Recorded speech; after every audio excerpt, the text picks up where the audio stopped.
Okay, here's day 77, part three. Eric Braverman, Neil Brown. So this one, hopefully everybody's had a chance to look and see what a knock is, non-official career officer. If the reason why I don't go too far with any of these stories is I have to maintain some form of credibility. I have to let people Google knock. I have to let them read the articles. I have to let them read Valerie Plame saying I was a knock. They need to know that the CIA invests a tremendous amount of money teaching you about oil, teaching you about world banking, teaching you about all sorts of, considerations in getting, natural gas from one point to another. What kind of infrastructure do you need, and all those things, hydrology reports and mineralogy reports and seismic testing and all these things that go into. So there's a tremendous investment in science and technology for creating one of these knocks. And they did the same thing for Valerie Plame. So the amount of money they spent, I think, is like $3-4 million per knock. So there's not a lot of them running around. Now, what those are, if you hadn't seen the previous versions, they're basically economic spies. They go around the Middle East, meeting with different people along the pipeline, and they identify who the key people. Let's just say these are the 3 key people in a given country. And let's say that Hillary's the president, and then Sid is the foreign minister for resources, foreign minister, or some kind of resources position. And let's say this guy over here is the head of the army and the intelligence services. You're going to need all 3 of those guys to get the pipeline through the country. And like I said before, it goes all the way back to David Rockefeller. Either you're with me or you're against me. If you want to join in and be a partner in the oil project, and this is exactly going back to Rockefeller all the way, get in sell your company out to me, and I'll trade you shares. If not, stinger time, or sarin gas time. It's just that simple. It's an either or proposition. So everybody has already figured out, because I left a shoe dangling, that Eric Braverman, you're going to find also, is going to be a knock as well. So I won't go any more into their background and where they come from and so forth, but for those of you who've already guessed that, you're correct. So going back to the last episode was more the New York part of this, where the oil decisions are made. Now I want to go and kind of move to the D.C. part. But you notice I've had Bechtel up here quietly in the corner, all this time.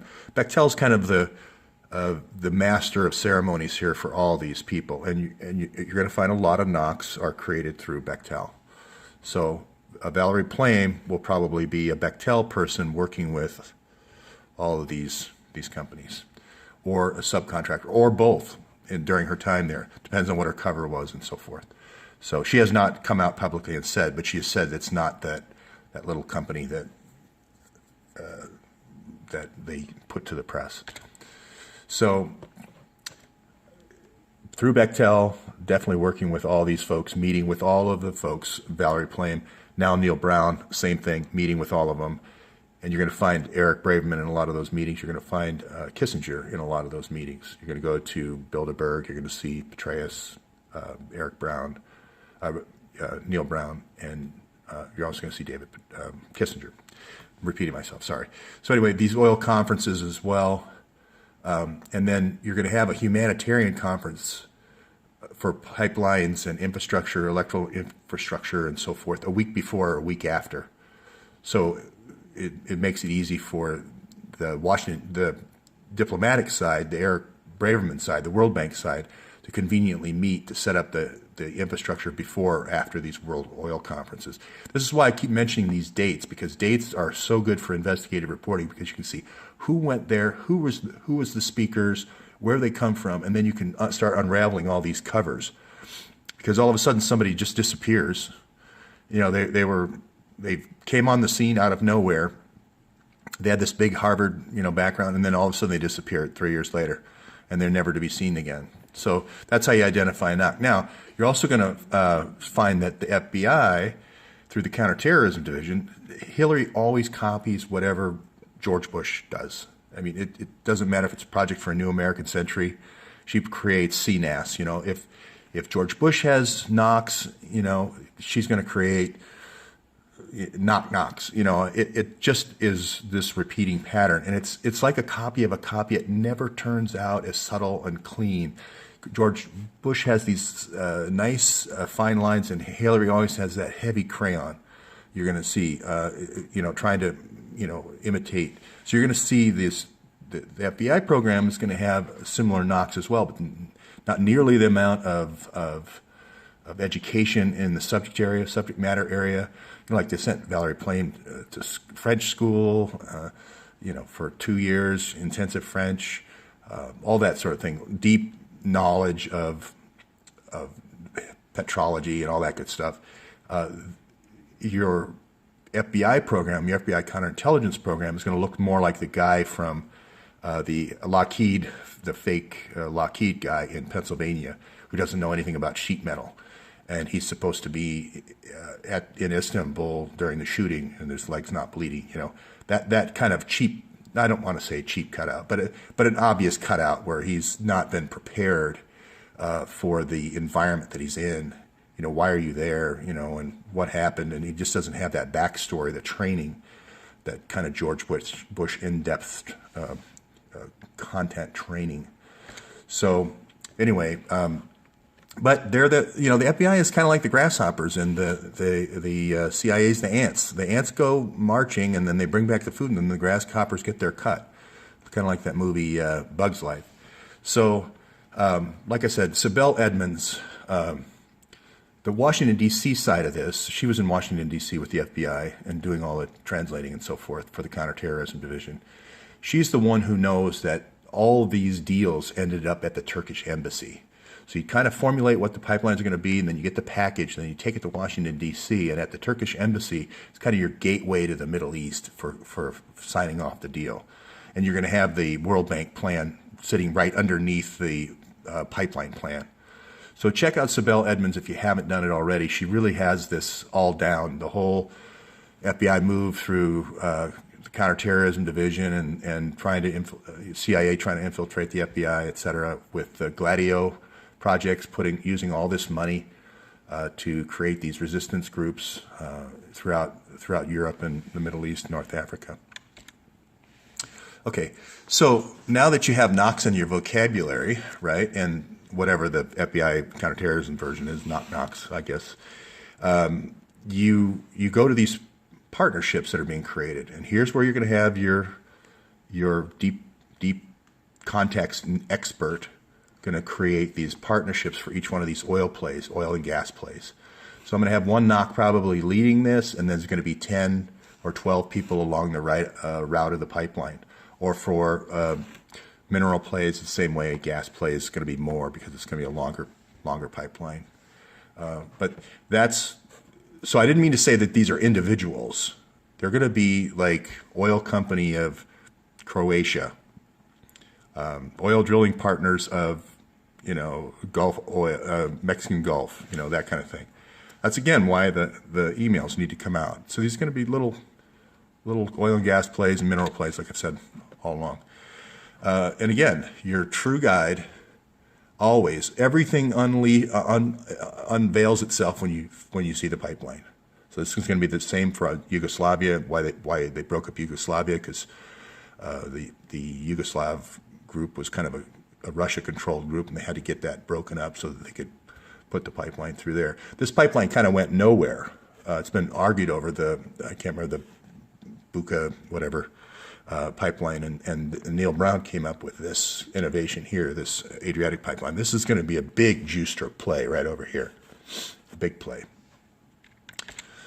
So now on the people ask, okay, well, I understand the oil part, but I don't get this part. Why all the human trafficking and so forth? Well, this is kind of again, I go to the grasshoppers versus the ants. The ants are out here running around trying to make all these oil deals. Grasshoppers are going to come in at the end going, hey, we want our piece. So that's why you have this asset forfeiture. If somebody doesn't talk, If somebody says, "Hey, I'm not going to talk," you got to torture them. You got to find out who the people are involved in the deal. Now, the human trafficking, that's where it starts getting into, wow. So just follow the for this side of the business, follow the bodies. This side of the business, follow the pipelines. So I talked about the drilling and so forth. Somebody said the Trump administration was watching the videos now. That's good because they're going to learn real quick. And Trump, as soon as Trump figures something out like this, that something secret drilling is going on and secret pipelines are going on, he's on it like a shot. He's going to cross-reference it 3 different ways and have 3 different sources. It's the same thing he's done on the border.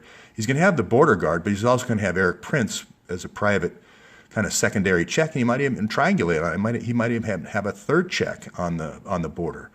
The border situation, there's 2 big holes in it, one in Las Cruces and the other one in El Paso. He knows Perry's in on it. He knows Martinez is in on it. So he just puts extra surveillance in those 2 crossing points.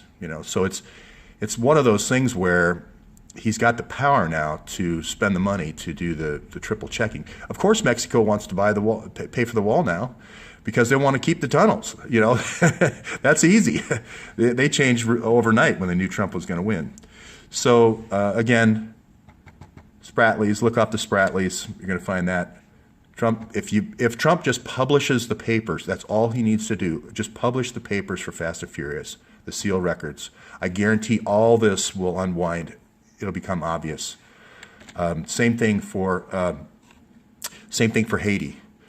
Just go back here and track down the money. Where is that this is the audit situation again. Where is that $6 billion that's missing? Follow that money and you're going to unwind the whole USAID. What she did basically went around the world is, again, this is the Rockefeller thing again. You come into the country, let's say it's Kenya.